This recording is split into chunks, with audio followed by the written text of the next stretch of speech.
So sa ating pong pagpapatuloy ng ating pong tinatalakay sa ating pong Book of Romans, tayo po ay nasa kapitulo 3 na po. Romans chapter 3, tayo po ngayon ay nasa verses 9 up to verse 20 yung ating tatalakayin ho ngayon. So bagong topic po ito. Basahin po natin, simula ho sa verse 9, sabi dito, ano ngayon ang masasabi natin? Na tayo bang mga Hudyo ay talagang nakakalamang sa mga hindi Hudyo? Hindi. Sapagkat ipinaliwanag ko na ang lahat ng tao ay makasalanan, Hudyo man o hindi. Gaya nga ng sinasabi sa kasulatan, walang matuwid sa paningin ng Diyos, wala kahit isa. Wala nakakaunawa tungkol sa Diyos. Wala nagsisikap na makilala siya. Ang lahat ay tumalikod sa Diyos at naging walang kabuluhan. Walang gumagawa ng mabuti, wala kahit isa. Ang kanilang palitay hindi masikmura tulad ng bukas na libingan. Ang kanilang sinasabi puro pandaraya. Ang mga salita nila ay parang kamandag ng ahas. Ang lumalabas sa kanilang bibig ay panay, pagmumura at masakit na salita. Sa kaunting dahilan lang pumapatay agad sila ng tao. Kapahamakan at hinagpis ang dala nila kahit saan. Hindi nila alam ang mamuhay ng mapayapa at walang silang takot sa Diyos. Ngayon, alam natin na ang lahat ng sinasabi ng kautusan ay para sa ating mga Hudyo na namumuhay sa ilalim ng kautusan. Para walang maidahilan ang sinuman na hindi siya dapat parusahan, ang lahat ng tao sa mundo ay mananagot sa Diyos. Sapagkat walang sinuman ang ituturing ng Diyos na matuwid sa pamagitan ng pagsunod sa kautusan. Sa halip, ipinakita ng kautusan sa tao na makasalanan siya. Ang aking pong topic ko ngayon, the title of our message is, The Man in My Mirror. Ang lalaki sa aking harapan, sa aking salamin. Let us pray po. Aking Ama na makapangyarihan sa lahat, salamat po sa mga talatang ito na aming binasa sa Book of Romans chapter 3, beginning verse 9 up to verse 20. Nawa po ay maintindihan ho namin ang malalim na mensahe ng pinasulat ho ninyo kay Apostol Pablo. Nawa po ay maintindihan namin, maunawaan naming maigi ang tunay na mensahe ng mga talatang ito na aming binasa. Samahan kami ng iyong banal na Espiritu, siyang aming dakilang tagapagturo ngayon sa umagang ito. At nawa po, ikaw lamang po, aming Ama, aming Panginoong Hesus, ang patuloy na maparangalan, patuloy na maitanghal sa dakong ito. Salamat dahil winiwika ng banal na kasulatan, pag ang iyong pangalan ay naitaas, mga tao po ay lalapit sa iyong paanan. Aming Ama, itinataas namin ang pangalan ng aming tagapagligtas. Walang iba ang aming Panginoong Hesus. Sa iyo po ang karangalan, kaluwalhatian lamang ay sa iyo. Sa tanging pangalan ni Jesus, ang lahat po ay magsabi ng malakas na Amen at Amen. Muli natin palapakan ng Panginoon. Sabihin nga ho natin sa ating mga katabi, sabihin po ninyo, ikaw ay pagpalain ng Diyos sa araw na ito. Yan. Sa totoo lang, mahalaga po sa tuwing tayo po ay sumasamba. Di ba, napag-aralan ho natin last time, ano ba ho yung pagkakaiba ho ng sumisimba sa sumasamba? So yung sumisimba, nagiging ritual lang, every Sunday, pupunta sa church, and after nun, wala na. Pero yung sumasamba, from the bottom of their hearts, yun po yun. Ibig sabihin, alam niya na meron siyang dapat tanggapin mula sa Diyos. Yun kasi ho yung sumasamba, na pag tayo po ay nakikinig ng salita ng Diyos, make sure na meron tayong makuha mula sa Diyos. Yun ho bang pagpasok mo sa bahay dalanginan, sa bahay sambahan, na ikaw ay hungkag, walang laman, paglabas mo dapat meron ka ng laman. Amen po ba? So dapat meron ka ng bit-bit. Ano yung bit-bit mo na mensahe ng langit mula ho doon sa ipinahayag ng tagapagsalita. Yan ho yung hindi maintindihan ng marami. Sumisimba pero hindi nakakatanggap mula ho sa Diyos. Kaya mahalaga ngayon sa umagang ito, meron kang mabibit-bit. Meron kang pagpapalang espiritual na manggagaling sa langit. Amen po ba? Okay, sige po, tuloy ho tayo. So sa larawan na iyon, pakitignan ho ninyo itong larawan na ito, nakikita ho ninyo. Yan. Karamihan sa atin po ay may imahe ng ating sarili na medyo na sa realidad. Maaring maramdaman na tayo po ay mas mataba o kaya naman po mas payat kaysa totoong tayo. Ang iba ay maaaring niniwala na sila po ay mas matalino kaysa sa iba. Ang parehong mapanlinlang na larawan sa sarili ay katulad din sa ating pananaw sa espiritual na sarili. Ito po, akala ho niya, tingin ho niya, bagamat siya po ay mataba, ang tingin niya ay payat siya. Ang tingin niya, bagamat siya po ay isang pusa, isang kuting, pero ang tingin niya, siya po ay isang leon. So, ito po ay tanaw ho. Mahalaga po na naiintindihan natin ano ba yung ating pagkatao, yung ating nasa loob. Karamihan po ay naniniwala tayo po ay karaniwang mabubuting tao. Gusto ho nating isipin na tayo po ay nasa mabuting kalagayan sa espiritual. Ito ay hindi lamang sa isang sitwasyon na totoo sa mga miyembro ng simbahan. Ngunit halos bawat tao po na umiiral sa paligid natin ay may idea na ang lahat ay nasa loob ng kanyang puso. Ulitin ko, yan po ay lahat ay nasa kanyang puso. Nakakalungkot, hindi ito ang katotohanan minsan sa mga sumisimba o sumasamba. Ang mga talatang ito po ay nagsasabi sa atin na lahat tungkol sa lalaki sa ating salamin. Yan po yan. Araw-araw, tinitignan ho natin ang isang tao sa salamin na hindi katulad ng iniisip ho natin. So ang talatang ito ay naghahayag ng katotohanan na tayo po ay walang iba, kundi lahat tayo ay mga makasalanan. Again, tayong lahat ay makasalanan sa mata ng Panginoon. So isinulat po ang aklat ng Roma para ho sa mga, ano po yan? Mananampalataya. So ipinakita lamang po dito po di Apostol Pablo na bago ho tayo naligtas, bago ho tayo sumampalataya kay Kristo Jesus sa buhay natin, tayo pong lahat ay makasalanan. Hudyo man o hintil, lahat tayo ay makasalanan. Siguro magtatanong ho kayo, bakit na lang lagi nang tinatalakay ni Pastor Ray ang kasalanan o pagiging makasalanan? Una po ito ho yan, makinig kayo mabuti. Dahil ito ang sinasabi sa mga unang talata ng ating aklat sa Roma na hindi natin pwedeng iwasan. Di ba? Mula ho sa chapter 1 po hanggang chapter 3 po, ipinakita ho na po sa Pablo ang pag-antayo ho natin sa lahat.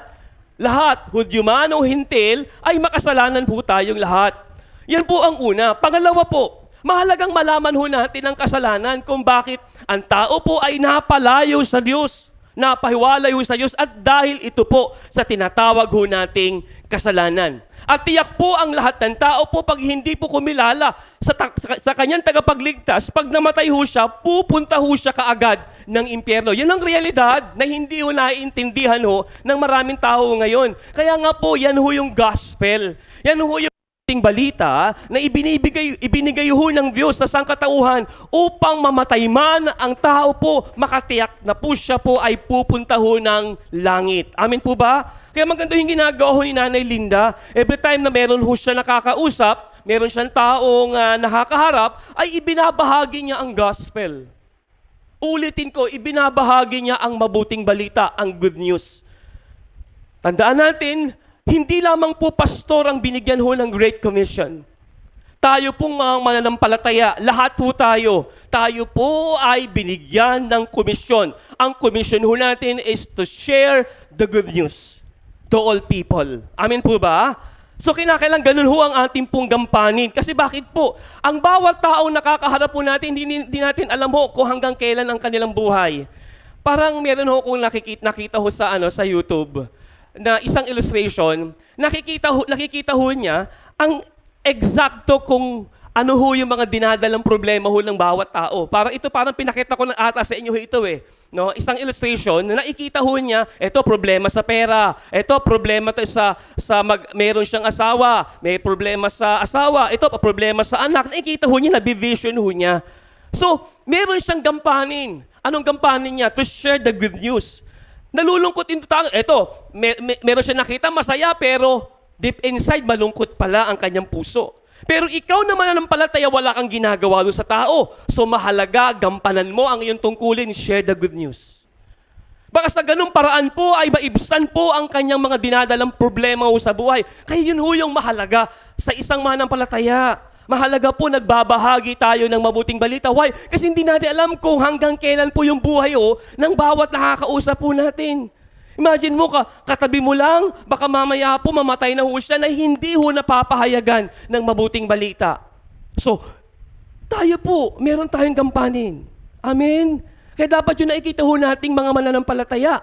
Kaya mahalaga pong malaman na part ng pag-aaral, again, ulitin ko po, mahalagang malaman na part ng pag-aaral ng soteriology ay malaman muna natin ang hamartiology. Oh, ano naman yan, Pastor Ray? Po kang mga mabibigat na salita. Ano bang hamartiology?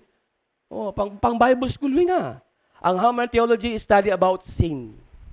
Ibig sabihin, pag-aaral patungkol sa kasalanan. Ba't kailangan nating pag-aralan ng tungkol sa kasalanan? Kasi hindi natin maintindihan ang kaligtasan kung hindi natin naiintindihan na tayo ay makasalanan. Na kailangan natin ng tagapagligtas. Kaya intindihin natin mabuti. Kaya kung bakit pinapakita ho ni Apostol Pablo sa aklat ng Roma, sa pasimula pinapakita ho niya ang kasalanan.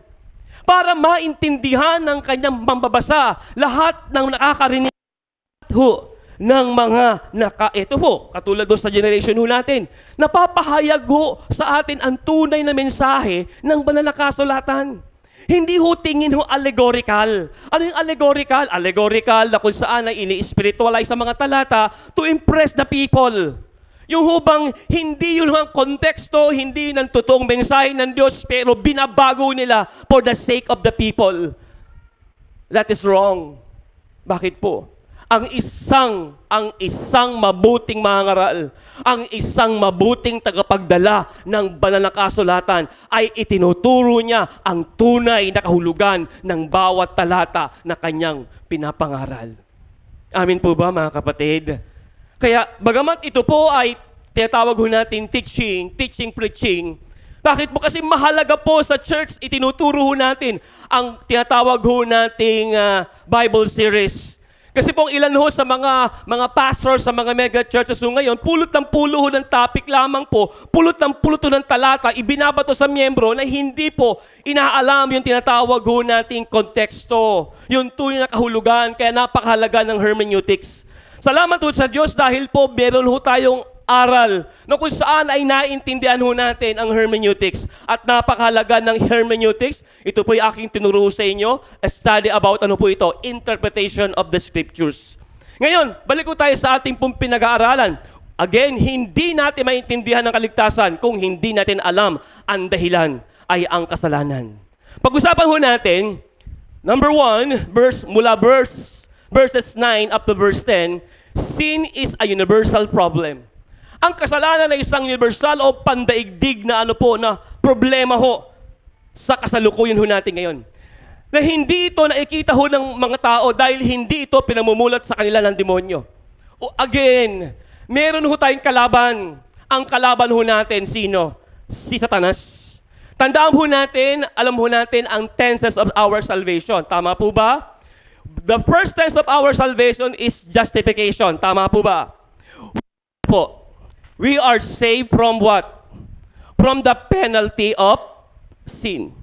And the second tense of our salvation, ano po yan? Sanctification. Saan tayo niligtas? We are saved from ano po? From the power of sin. Ito ho yan, mga kapatid. Tayo po ay inililigtas ho ng Diyos sa kapangyarihan ng kasalanan. At ngayon, anong ginagawa ho ng demonyo? Hindi lamang sa mga mananampalataya, kundi sa mga hindi sumampalataya, no? They blind the mind of all unbelievers. Binulag nila ang lahat ng hindi sumampalataya kay Kristo Jesus upang hindi nila makita ang liwanag ng Ebanghelyo. Ito ho yan, mga kapatid. Kaya ho, ang tao, hindi nila iniisip ang kasalanan. Ang iniisip nila, mag-enjoy lang sila sa daigdig na ito. Yun ho bang ang tanaw nila, bukas mamatay naman sila, wala na eh. Kalahon ninyo, ako po nag-aaral, yung nabanggit ko nga sa inyo, na nag-aaral ho ngayon ng Master Law sa Christian Apologetics sa GLU. Ay, actually, parang boring ho siya sa pagtatalakay kasi tinatalakay ho ang about atheism. Sabi ho nung nakagraduate na, sabi ko, Pastor, kailangan mo bang basahin itong si Darwin? Dawkins, libro ni Dawkins na isang atheist. Ang kapal, 400 pages. Nung simula na lang, ipaniniwala ho niya na walang Diyos. Sabi ko, bakit ba natin kailangan basahin itong libro ho ni Dawkins na hindi naniniwala sa Diyos? Ngayon, sinabi nung pastor na kakilala ko na graduate, Pastor, kung hindi mo babasahin ang aklat ni Dawkins na paniniwala niya na walang Diyos, paano mo ko kontrahin yung kanyang mga sinabi na walang Diyos? So okay, tama naman pala. Kailangan kong basahin para malaman ko yung kanyang teorya about atheism na walang Diyos. Para i-oppose ko yung kanyang paniniwala, dedepensahan ko yung paniniwala ho natin na merong Diyos. Kaya napilitan ho ako na unti-unti ko ngayon binabasa. Actually, 5 books ho yun. Pero yung pinaka-medyo na dapat tapusin ko, yung libro ho ni Dawkins, ni Richard Dawkins, na isang atheist. Sabi ko, sige, habang binabasa ko, eto pala. Actually ho, kala ho ninyo, nakakalungkot ho. Si Richard Dawkins po ay pinalaki, lumaki sa Christian family. Pero dahil may nag-aral ho siya ng tinatawag ho nating evolution, piniwalaan ho yung ugat ho ng evolution. Sino ho yun? Si Charles Darwin.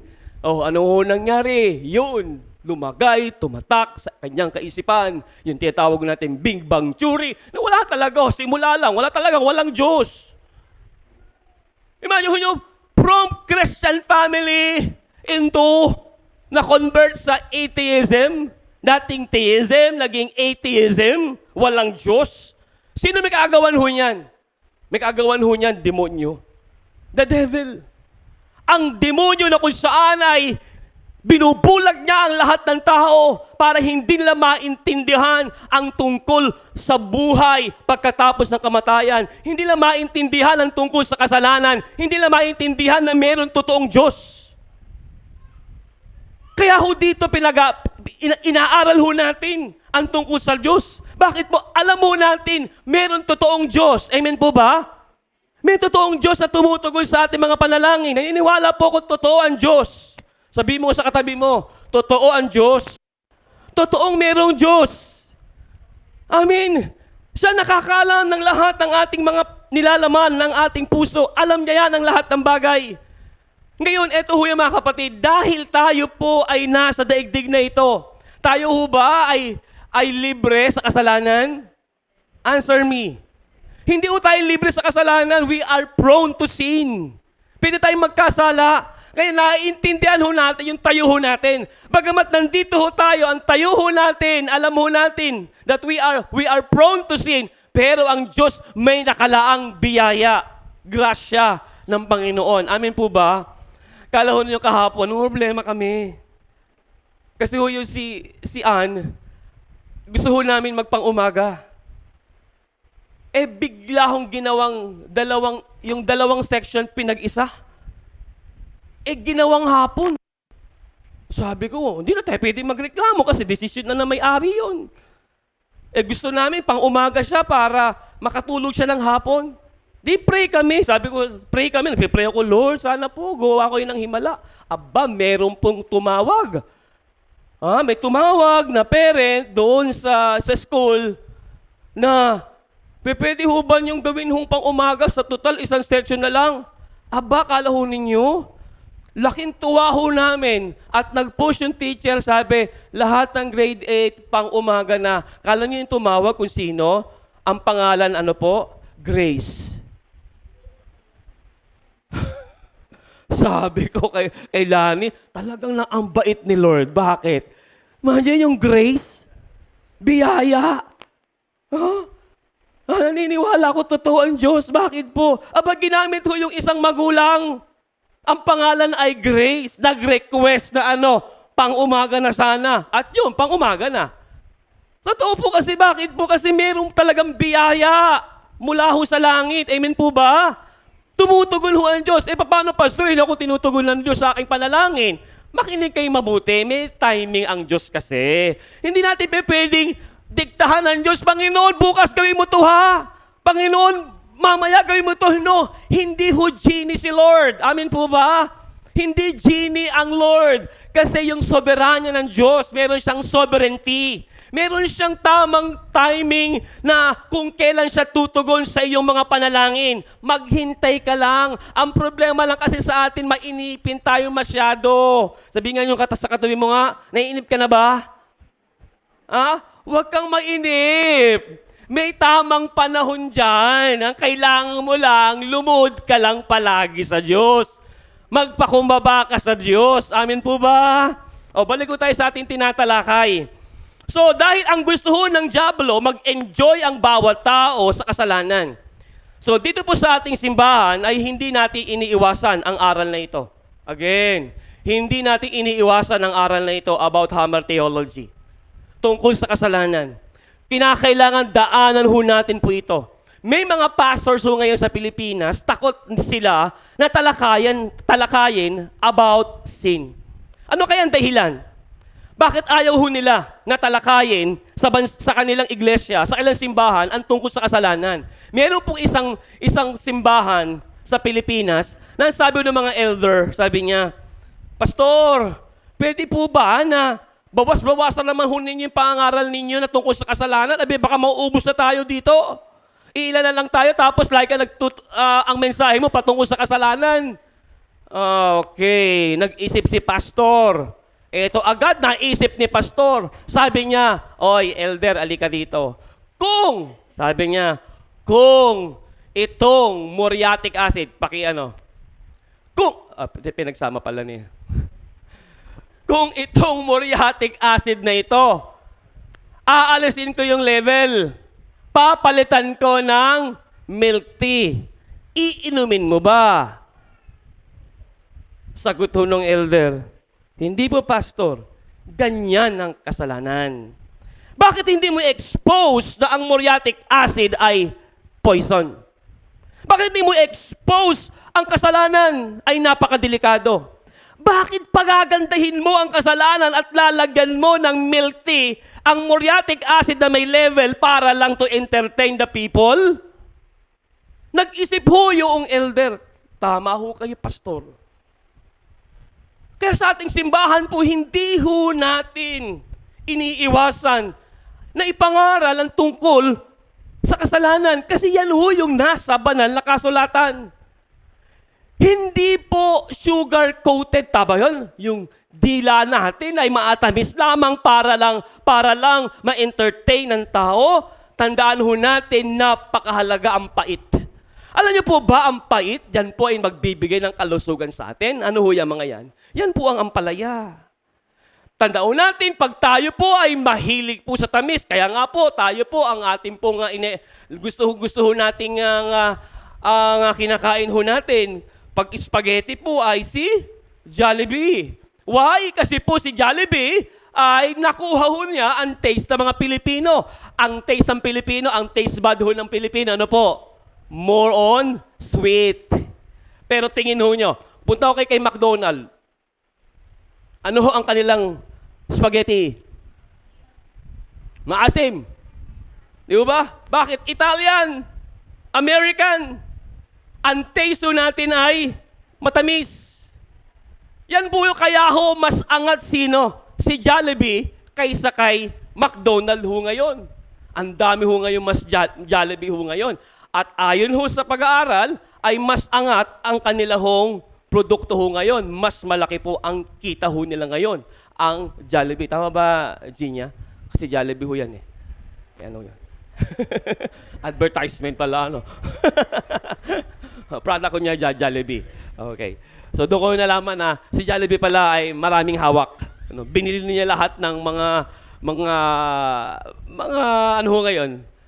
Tayo dito? Inasal, Red Ribbon, ano Jollibee? Chowking, Goldilocks, ang dami na po. Di ba? Bakit hindi niya? Kasi umangat ho. Kasi ho yun eh. More on sweet ho sila. So sa mensahe ho sa church, hindi ho natin kinakailangan i-please ang tao. Ako po hindi ko pini-please ang tao. Pini-please ko yung Diyos na tumawag ho sa akin. Kasi hoda na magalit ho ang congregation kung i-expose ko ang kasalanan. Bakit po? Mahalaga. Ipangaral ko yung totoong sinasabi ho ng banal na kasulatan. Masaktan na ang dapat masaktan kasi mensahe ho ng Diyos. Alam ko po masakit po yung mensahe ng Diyos. Hindi naman ho yung salita ko masakit ho dito mga kapatid eh. Ang masakit ho dito yung katotohanan na sinasabi ng salita ho ng Diyos na hindi natin kayang tanggapin. Sometimes. Di ho ba? Andiyan pa ho ba kayo? Minsan hindi natin matanggap eh. Sa totoo lang kalahon ninyo, ako gusto kong iwasan, pero hindi ko maiwasan eh. Kasi ito yung sinasabi ng banal na kasulatan. Totoo talaga eh. Mahirap tanggapin ang katotohanan kung nandun ka sa kamalian. Mapapalaya ka lamang sa kamalian na nasa iyo kung tatanggapin mo ng buong buo ang katotohanan para makalaya ka. Tandaan mo, kung ikaw ay pinalaya ng anak, mapapalaya ka magpakailanman. Amen po ba? Papalayain ka ng Diyos. Ngayon, makinig ka lang mabuti ng salita ng Diyos. Tanggapin mo lang ang katotohanan ng salita ng Diyos. Hindi kailangan ang milk tea. Ang kailangan po, i-expose ang muriatic acid. Yan ang kasalanan. Maintindihan ng tao ang kasalanan. So maraming simbahan ngayon, ang lalago po. Dahil po hindi pinag-uusapan ang tinatawag nating kasalanan. Puro ang mensahe po nila, paano maging masaya, paano tagumpay, paano maging mayaman at umunlad sa buhay, paano magkaroon ng isang buhay na walang sakit. Hindi masama ang sumaya. Hindi masama ang magtagumpay at hindi masama ang yumaman at umunlad sa buhay. Ang masama, maraming mga tao ngayon na ang dulot ng kasiyahan nila na sila ay dahil matagumpay sila, dahil meron silang pera, dahil maunlad sila, dahil mayaman sila, wala silang sakit. Paano kung bumagsak ang negosyo? Paano po kung mawalan ho ng trabaho ang asawa mo? Paano po kung sa kakaisip mo dahil nawalan ka ng trabaho, bumagsak ang negosyo mo, nagkasakit ka?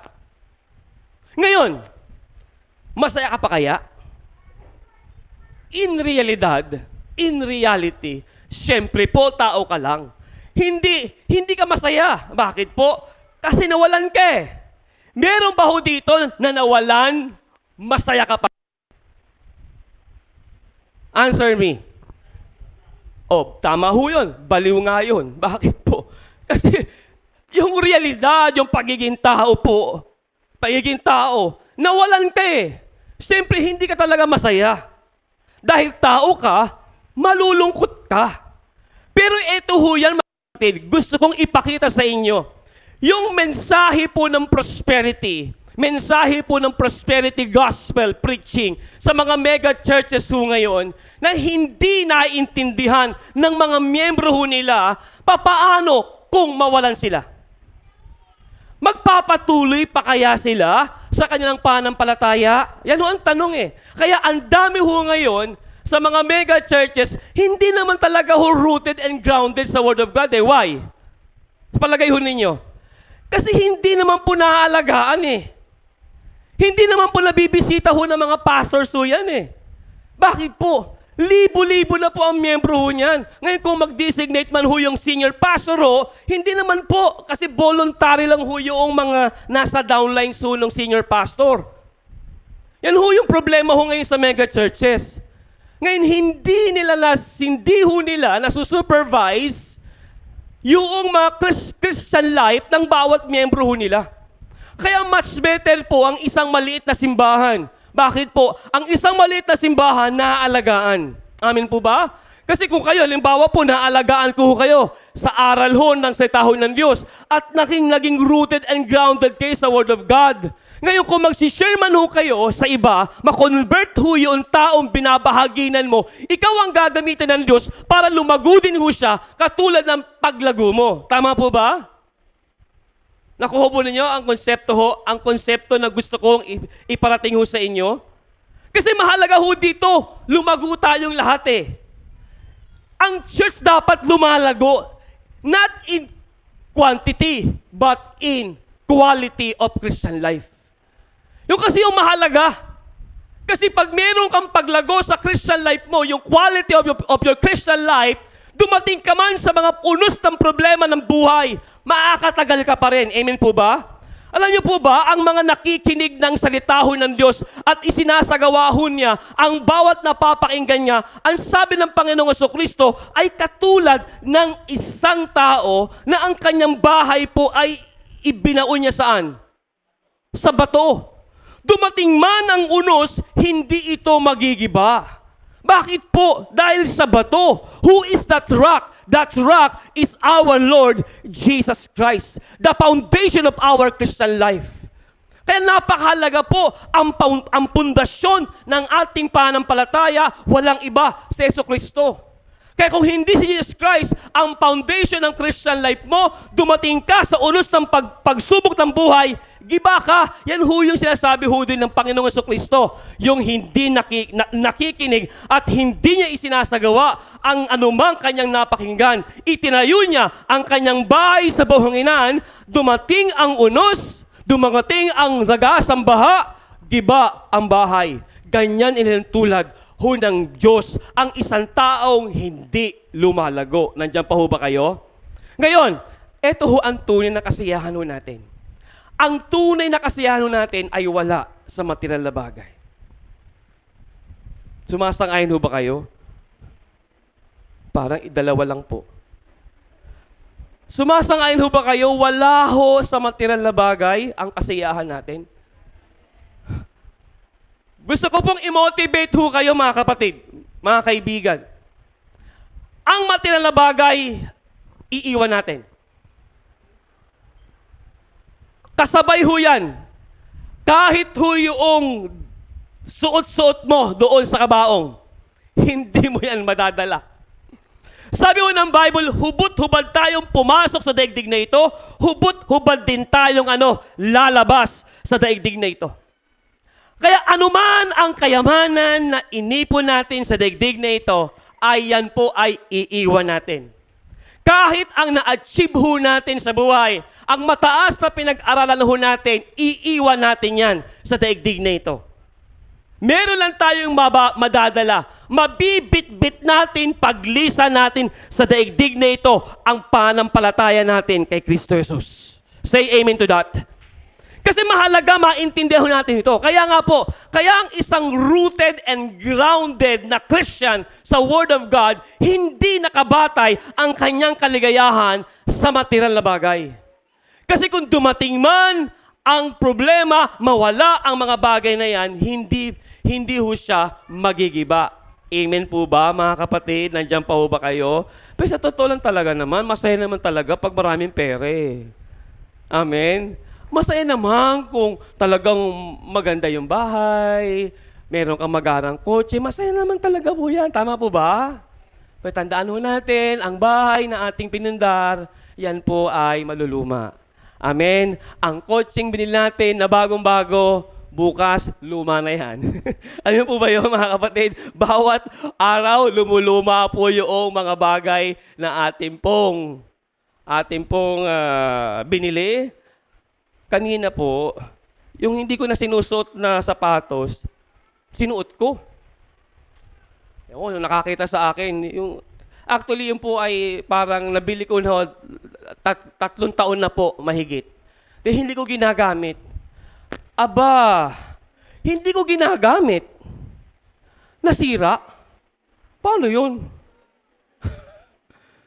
Yun pala. Sa totoo lang, kahit hindi mo ginagamit pala, ang bagay, nasisira. Abay, happy ko, ba't may lamat tong sapatos? Daig pa ng itong suot-suot ko. Mabuti na lang, sa sasakyan ko, tatlo ho yung sapatos na nakaimbak to sa sasakyan. Sabi ko, kung yun lang ang bit-bit ko, nakakaya, bakit po, ang laki ho ng bitak ko dito.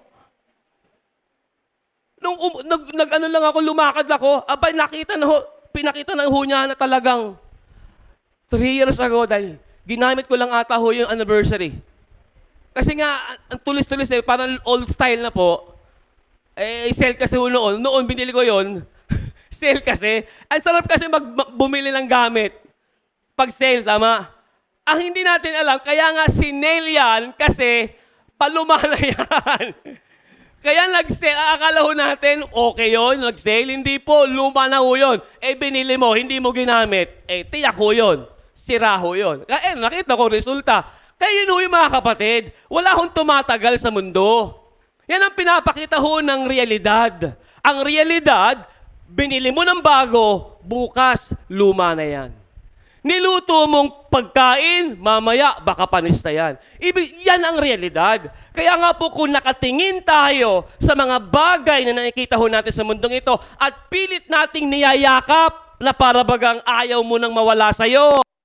Pero tandaan mo, pilit mo man yakapin yan, aalisin isang araw ng Diyos yan. Ang mahalaga, meron kang kapayapaan ni Kristo Jesus na nasa puso mo. Say amen to that. Tingnan ko nyo, ipapakita ko sa inyo, ang tunay na kasiyahan po ay nasa loob ng pagkatao ng isang tao. Basahin natin ang aklat ng Pilipos, Kapitulo 4. Pakibasa ko ng malakas. Magalak kayong lagi. Pastor Ray, totoo ba yan? Hindi ako may sabi niyan. Ang may sabi niyan, Diyos na pinasulat kanino? Sino sumulat ho niyan?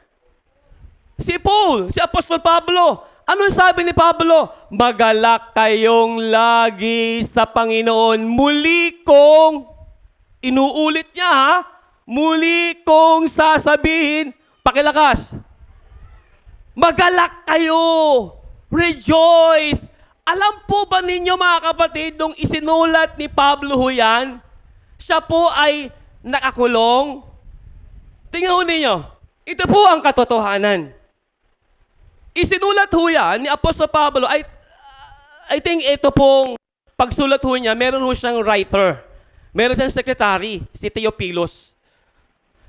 Habang sinasabi niya, sinusulat ho noong tagapagsulat niya. Tingnan ho ninyo ha, anong sabi niya? Magalak kayo. Lagi sa Panginoon. Inuulit ko, magalak kayo. Tingnan niyo si Paul. Nakakulong ho siya. Papaano magagalak ang isang taon nakakulong, hindi nakikita ang kanyang pamilya, hindi nakikita ang church? Kalahun ninyo sa Roman law, ang isang prisoner, hindi lang basta nakakulong. Yan po ay nakapogapos. Yan ho ang larawan na kung saan ganyan inilarawan yung pangyayari kay Apostle Paul. Papaano masasabi ano yung kapangyarihan na meron kay Pablo na sinasabi niya, magalak kayo. Lagi sa Panginoon, inuulit ko, magalak kayo. Papaano magagalak kung ikaw ay naakulong at naagapos? Aber, sino ang may kaya ng ganito? So, ang kagalakan ay wala sa muka. Maraming tao nagagalak sa muka, ngumingiti ang muka, pero ang kanyang puso ay malungkot. Amen? Meron naman po mga kapatid, malungkot ang muka, pero ang kanyang puso ay masaya. Sabi nga, bakit yan si sister? Lagi nakasimangot. Hindi, ganyan talagang muka. Yan lang hulma ng mukha niya. Unawain mo na lang. Oo, di ba? Totoo, kalahon ninyo, minsan napaka-judgmental ho natin eh. Bakit lagi nakasimangot yan? Lagi parang pagalit. Hindi, ganyan lang magsalita yan kasi taga-kupang yan eh.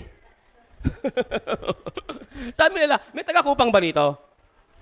Si Nanay Linda. Nanay Linda. Nanay Raquel. Alam mo niyo, ang mga taga-kupang, lagi nakasigaw. Tama ba? Tama ba? Pasigaw. Akala mo galit? Okay, wag mo tayo mag-judge. Galit yan, lagi nakasigaw. Hindi. Sanay talaga silang pasigaw. Baka bingi sila lahat. Yun ang problema nila. Baka hindi nagtutuli. Yan ho yun. Tandaan po natin mga kapatid, ang kagalakan, ang kasiyahan, hindi yan nakikita sa muka. Saan yan? Sa puso. Pero dapat naman, pastor, makita naman din sa mukha. Dapat naman talaga. Dapat naman talaga. Pilit ko nga ho. Sabi ho nila, si pastor ang sungit. Sabi ko, Hindi approachable. Pipilit ko nga sarili ko eh. Paano ba ang mukha na hindi masungit? Paano ba ang isang mukha na parang hindi ka stricto? Paano ba yon? Hindi ko magawa eh. Kasi yun ho yung pagkatao ko eh. Pero ang mahalaga, bago ang puso ko. Amen? Kasi ang Diyos po, hindi nakatingin sa mukha. Mabuti na lang ho, hindi nakatingin ang Diyos sa mukha. Dahil kung ang Diyos nakatingin sa mukha, siguro maraming hindi ligtas ho dito. Amen po ba? Ang Diyos po nakatingin sa puso. Nakikita ng Diyos ang puso natin. Amen po ba mga kapatid? Ngayon, ano ang meron kay Pablo na hindi kayang ibigay ng mundo, ng material? Yan po'y kagalakan ni Kristo na nasa puso ni Pablo. Alam ni Pablo ang tayo niya kay Kristo. Basahin po natin Filipos chapter 4, verse 11 to verse 14. Hindi sa nagsalita ako dala ng pangailangan, sapagkat aking natutuhan ang masiyahan. Makinig kayo mabuti mga kapatid. Sabi niya, natutuhan ang masiyahan sa anumang kalagayang aking kinaroroonan. Verse 12, marunong akong magpakababa at marunong din akong magpakasagana sa bawat bagay at sa lahat ng bagay ay natutuhan ko ang lihim sa kabusugan at maging sa agutuman. Ibig sabihin, naranasan niya ang magutom, naranasan niyang busog siya. Ibig sabihin, ganyan ang buhay ng tao. Ang buhay ng tao dapat tanggap mo kung ano ang mga nagaganap sa buhay mo. Tuloy natin ang basa. Pero ito ho yan, at maging sa gutom, at maging sa kasaganaan, at maging sa kasalatan. Tingnan ho ninyo po ang Diyos. Sometimes, hindi lahat ay masagana. Sometimes, pinapakita ho sa atin, pinaparana sa atin ng Diyos ang kahirapan ng buhay. Balanse kasi ang Diyos eh. Amen? Kasi po kung tayo po ay lagi masagana, saan kaya nakatingin? Saan kaya nakatingin? Sa kayamanan na meron ka. Hindi mo ngayon makikita ho ngayon yung Diyos na nagpala sa'yo. Kasi secured ka na eh. Stable ka na eh. Dahil na, meron kang siguradong trabaho, meron kang siguradong kayamanan, Lord, di na kita kailangan kasi secured na ako eh. Papaano kung dumating ang kasalatan? Ikaw ba ay maagalak pa rin sa Diyos? Yan ho si Apostol Pablo. Nakita ho niya, natutunan ho niya ang lahat ng yan. Tuloy ang basa. Lahat ng mga bagay ay aking magagawa. Tingnan niyo, sa pamagitan niyang nagpapalakas sa akin. Sino yung nagpapalakas sa kanya? Si Jesus. Gayunman ay mabuti ang inyong ginawa na kayo'y nakiramay sa aking pakilakas. Ngayon, kapatid, sino ngayon sa Pilipinas ang nangangaral na pastor tungkol sa kahirapan? Karamihan ng mga pastor ho ngayon sa Pilipinas, ang ipinapangaral, ang mensahe ng malaking simbahan ho ngayon ay puro prosperity. Puro kasaganaan ng buhay. Puro kaunlaran ng buhay. Buhay na walang sakit. Buhay na malusog. Kaibigan, hindi man masama ho yun eh. Hindi lamang itinuturo ho ng pastor na yon na dapat binabalansin niya ang buhay. Na hindi lang basta kasaganaan ang darating sa atin. Darating din sa atin minsan ang kahirapan ng buhay. At kung sakali man dumating sa iyo ang kahirapan ng buhay, dapat makakapagpuri ka pa rin sa Diyos. Dapat maluluwalhati mo pa rin ang Diyos sa buhay mo kahit nandun ka sa kahirapan ng buhay. Yan si Apostol Pablo. Bakit? Rooted and grounded sa Word of God. Yan ang mensahe na gusto kong pagdiinan ho sa inyo mga kapatid. Si Pablo po, yan ang kanyang pangangaral. Kaya yung tungkol sa kasalanan, hindi ho niya iniiwasan ho yan. Inuulit ko, hindi masama ang umulad sa buhay. Gumanda ang buhay dito sa mundo. Ang gusto kong ipakita sa inyo, mapandaya ang kayamanan ng daigdig na ito. Alam niyo po ba, mapandaya ang kayamanan ng daigdig na ito? Di ho ba, may kasabihan ho tayo, hindi lahat ng kumikinang ay ginto. Baka yan po ay puwet lang ho ng baso. Tama po ba? Minsan na-attack ho tayo sa mga bagay na kumikinang sa buhay ho natin. Ginagrab ho natin ang oportunidad para kunin natin agad ho yun na hindi natin alam, baka ito po ay makakasama ho sa atin. Baka ito po magiging dahilan ng pagkawalay ho natin sa Diyos. Kaya napakahalaga na inaalam natin sa Diyos, Lord, ito po ba ay galing sa iyo? Kaya binigyan ka ng wisdom ng Diyos. Kaya napakahalaga, ang isang totoong manampalataya, lagi siyang lumulod sa Diyos at lagi niyang tinatanaw ang kalooban ng Diyos sa kanyang buhay. At lagi niyang sasabihin, Lord, let your will be done, not my will be done. Kasi magiging kapahamakan yan sa'yo. Again, ang kasalanan ng dahilan. Let's continue. Verse 9 again, it touches every race. Ano ba yung kasalanan na yan? It touches every race. Hinahawakan o apektado nito ang bawat lahi sa mundong ito. Paul tells us that sin is a problem that affects both the Jew and the Gentile. Regardless of the color of your skin, you are still a sinner. Hindi pa isinisilang ang isang bata, siya po ay may kasalanan na po. Amen po ba? Kahit yung bit-bit mo o dala mong sanggol, meron yan kasalanan. Na kinakailangan isang araw, yung batang yan na bit-bit mo, na sanggol na yan, ay makilala niya ang kanyang tagapagligtas para makita ho niya na binayaran ni Kristo Jesus ang kanyang kasalanan. Amen? Yan po yan. Kaya tayo po mga magulang, yung ating mga anak, dapat binabahagi ho natin sa kanila ang tunay na gospel. Amen? Hindi dapat natin nakita, anak ha, ligtas ka. Bakit? Kasi ligtas ako eh. Dahil naniwala ako kay Kristo, ligtas ka. Kasi sabi ng Bible, sabi ho doon, believe on Lord Jesus Christ, and you are saved, and whole household will be saved. Totoo ho ba yun, mga kapatid? Answer me. Totoo ho ba yun? Pag sumampalataya ka, pati ang iyong buong sambahayan ay maliligtas? Ha? Yun ang allegorical. Makinig kayo mga kapatid. Ang allegorical doon, yun lang talata ang pinulot. Hindi ho tinignan yung sumunod na talata. Ano yung sumunod na talata? Ipinahayag sa sambahayan ng ano po? Ang salita ng Diyos. Kaya naligtas ang buong sambahayan. Hindi yung kiniklaim mo, Lord, inaangkin ko ang buong sambahayan ko iligtas. Hindi mo binabahagi. Hindi mo sinasabi sa anak mo, anak, makasalanan ka. You need Christ in your life. You need faith in Jesus Christ. Hindi mo sinasabi yun sa kanya. Basta iniisip mo, ligtas ka, kiniklaim mo sa akin panalangin, save ka. No. Salvation is individual, not by group. Kailangan nila na maligtas. Yun ho yung ibig ko sabihin, mga kapatid. Kaya lahat ng tao po ay merong hipo ng kasalanan ho yan. Again, verse 9, it touches every religion. Hinahawakan o apektado nito ang bawat reliyon.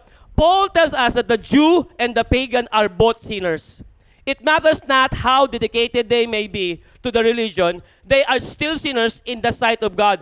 How many religions po sa buong mundo? Guessing po. Guess po. Ilan po ang relihiyon sa buong mundo? Naituro ko sa inyo po ito kung kayo po ay nakinig. How many religions in the whole world? Sino po nakakalam? Wala po. Isang araw nagpabida ako doon sa US Seminary. So ano pa kasi po ako eh. Bali online ho ko yung isa ko pong masteral sa theology. Amerikano ho yung yung professor. Pero wala pong audio. Puro type lang. Di nag-type ako. Sabi nga, how many religions in the whole world? Type ako, 4,200. Aba, sagot nung Amerikano. Hindi pala 4,200. Updated ho siya. Ngayon po, 4,300. Akala ko 4,200. Kumpiyansa ako eh. Mapupuri ako dun sa tinype ko. Yung pala mali pa rin kasi nga exact. Updated is 4,300. Ganun pala karami ang relihiyon sa daigdig na ito. Kasama na ho tayo doon ang Kristyanismo. Imagine mo, 4,300. Napakadami. So eto ho yung mga kapatid. Walang relihiyon sa buong mundo ang kayang lumaban sa kasalanan ng mundong ito. Even the Christianity. Alam niyo po ba, mga kapatid, kahit po tayo, ang nahihirapan tayo sa kasalanan, say amen to that. We need Christ. We need the Holy Spirit to overcome sa power ng kasalanan na ito. Kaya napakahalaga na tayo po dapat nagpipray.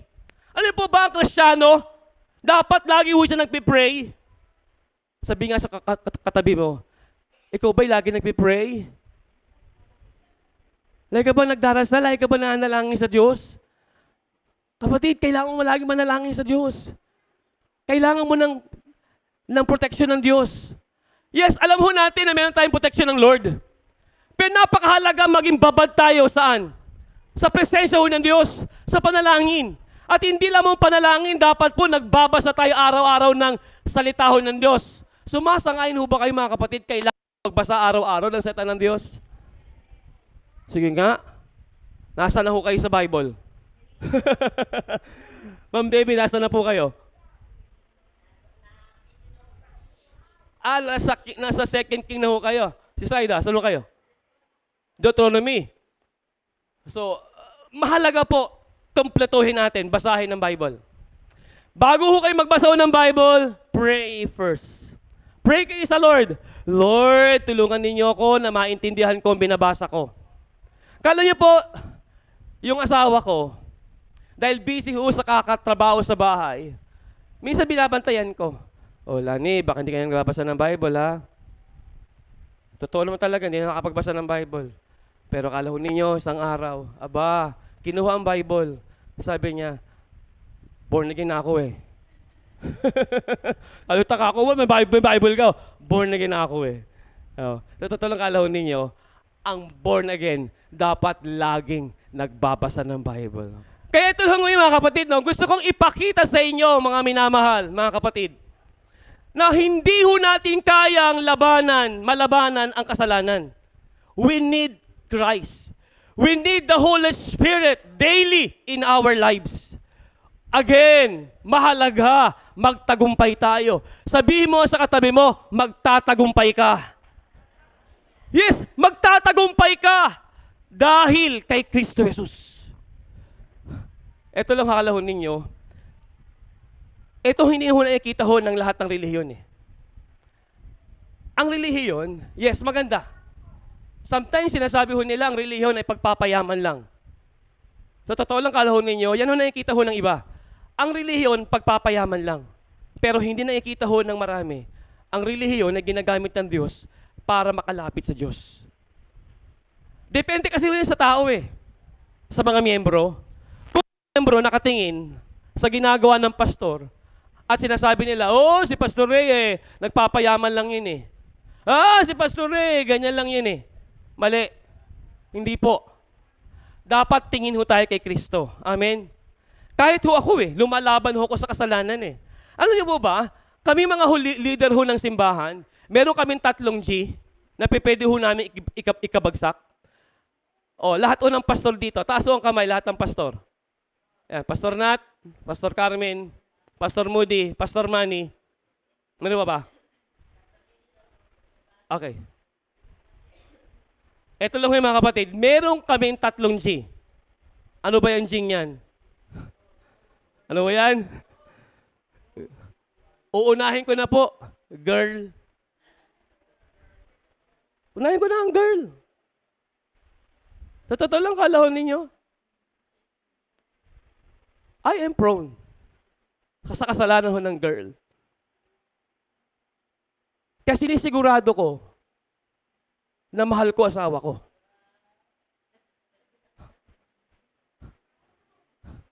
Habang nagkikwentuhan ho kami sa hapagkainan, kasi kalahon ninyo, ang hapagkainan, yan ay time ng fellowshipping. Huwag ho kayong masyado kayong mas conservative. Walang kasalita. Nala ko sinong araw, di ba, mga matatanda nung araw. Walang kasalita, kain lang. Tapos yung sikaw, wag ilalagay sa ganyan-ganyan kami nung araw. Pinalaki ho kami nung nanay ko noon. Yung sikaw, yung paa. Bababa, di ba may mga tao na pag kumakain nakataas ang paa? Yun ho, bit-bit ko ho yun. Pag nakita ko mga anak ko na, oy, paa mo. Oh, may gumagawa niya, sakupang pala ganun. Lahi ng mga nakupang ganun, lahi nila lanin, lagi nakataas ang paa. Ako, pinalaki ako na walang ganun, dapat hindi nakataas ang paa. Kakain ka, dapat yung maayos. Kaya every time nakikita ko si Ann, nakataas ang paa, ay nako, lahi pala ng kupang to. Pero hindi nagtataas ang paa, kalahon nyo, si Ray. Oh, dahil Ramos yun. Bidal yun. O kahit yung dalawang anak ko, si Ann, ay si Rainbow saka si Gina. Hindi ko pinagtataas ang, ewan ko lang, kung may asawa na sila, baka nagtataas sila ng paa. So kasi ganun ko pinalaki ho mga anak ko. Ganun ho ba yung time ho ng fellowship yung namin, nagkwekwentuhan kami. Tapos may isang kwentuhan na, paano, sabi ko doon, sabi ng asawa ko, mag-a-apply ako sa ganito. Kakayanin mo ba? Halimbawa, hindi ko sabihin sa inyo kasi i-upload sa YouTube to mag-a-apply ka sa gano'n, kakayanin mo ba yung sasabihin ng employer mo? Ganito, talagang harapan yon. Pero kung hindi ko kakayanin yun, sasabihin ko sa kanya, ayoko mag-apply ka doon. Sabi ko, ayoko mag-apply ka doon. Kasi, sabi ko sa kanya, hindi ako papayag. Nasisigawan ka sa harapan ko. Lalabanan ko, employer ko. Na-touch naman sila ni, how sweet mo naman. Sabi ko sa kanya, kasi mahal kita. Yun. Inuusapan ho namin ang fellowshipping namin sa pagkainan. Bakit po? Una, girl, siguraduhin mo mahal mo asawa mo. Kasi pag hindi mo mahal ang asawa mo, maghahanap ka ng iba. Tama po ba ako, mga kapatid? Tama po ba, Pastor Nat? Ano po? Kasi, Pastor Manny, di ba? Kasi kung hindi mo mahalo si Nanay Eleanor, maghahanap ka ng iba. Kasi siguraduhin ninyo, mahal mo ang iyong asawa. Kasi kung mahal mo ang asawa mo, hindi mo siya ipagpapalit kahit kay Lorna Tolentino. Luma naman yung pastor yung ginagamit po kasi panahon ko yun diba? Sino ba yung bagong artista maganda? Sino? Ibana. Okay, kasi di ko nakilala ho yung kapatid Ito lang mga kapatid, napakahalaga para hindi ka matukso. Make sure mahal mo asawa mo.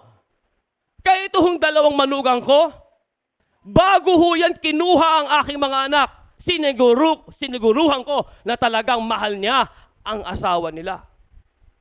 Kaya anytime na wala ako sa kanila, alam ko nasa tamang kamay sila na kumuha sa kanila sa akin. Amin po ba? Kasi mahalaga ho yun Kaya sabi ko unang-una agad, girl. Pero hindi ako magmamayabang, hindi ako magmamalaki na kaya ko yun. Dumedepende po ako sa Diyos na tulungan ako ng Diyos. Kailangan ko pa rin ng grasya, ng biyaya. To overcome the temptation doon sa girl na yon. And the second G. Ano yung G? Ano yung G? Second G. Gold. Sometimes money. Meaning of gold means money. Minsan natutukso ang pastor sa pera. Minsan kinukuha yung pera ho ng church. Pero siguraduhin niyo mga kapatid, ito lang ho yan, ang simbahan ho natin, ang pera ho ng simbahan, hindi ko pinapakailaman. Hindi ako nakikialam mo sa pera ng simbahan. Ano man yung binibigay ho sa akin ng simbahan, yun lang ho yun. At yan po ay hawak-hawak ho ng board. Ang pera ho natin.